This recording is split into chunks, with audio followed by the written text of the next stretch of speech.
Hey guys, this is Melissa Renzi. I write for the Treating Anxiety blog at HealthyPlace. Today's December 30th, 2017, and so we are about to enter into a new year, and I'd like to offer you a tangible tip for being able to prevent anxiety in the year to come.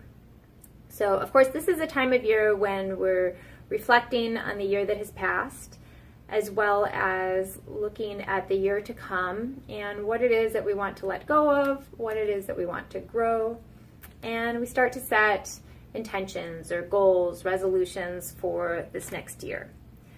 And so I've just been reflecting on my own growth process and what this has really looked like and what's actually led me toward achieving certain goals and what has kept me stuck. And when I look at some of the New Year's resolutions that I've set in the past, because they've been unrealistic or unattainable or certainly unsustainable in some way, they've oftentimes led me down a path of self-blame and self-criticism, which has then ignited my anxiety. And so I'm all for setting goals. I think that it's really important to set, certain goals that we would like to achieve and things to move toward to keep us motivated in life. It's part of the life process. However, I find that it's incredibly important to have kind of an overarching intention for those goals. And so for me this year to come, my intention is to practice more self-acceptance. And to me, what acceptance means is not necessarily, so a lot of people think that this means, that we just end up staying stagnant. If we just accept ourselves as we are, then we don't have an opportunity to grow. But to me, self-acceptance is more so about becoming acutely present with whatever it is that enters our lives, even if those are anxiety symptoms for a moment. So rather than blaming ourselves when we fall short on something, we allow ourselves a little bit of compassion and a little bit of patience in those moments.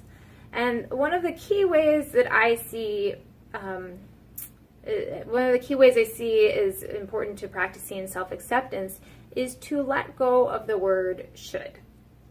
So if there's one thing that you take with you into your new year, is just to let go of this word should.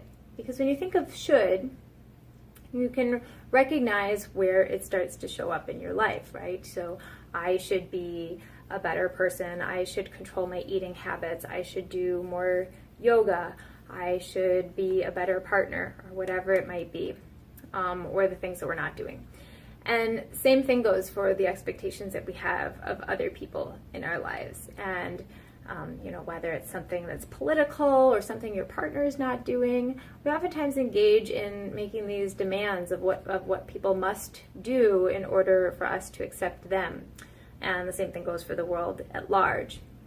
And when we start to let go of the word should, it's not that just by changing this one thing in our language that we all of a sudden have a sense of acceptance, but it forces us to begin to just be a little bit more aware of the demands that we are placing on ourselves and on others that are oftentimes, and actually almost all the time, pretty unwarranted. And then we have this opportunity to become a little bit more compassionate, loving, and accepting of where we are in our growth process, exactly where we are, allowing it to be as it is. Doesn't mean we don't keep moving forward, but when we get stuck, we meet that stuckness with acceptance and with compassion rather than judgment. So I hope that you take this one little piece of advice into your new year, and I'd love to hear from you just on how you feel about eliminating should from your vocabulary. Happy New Year.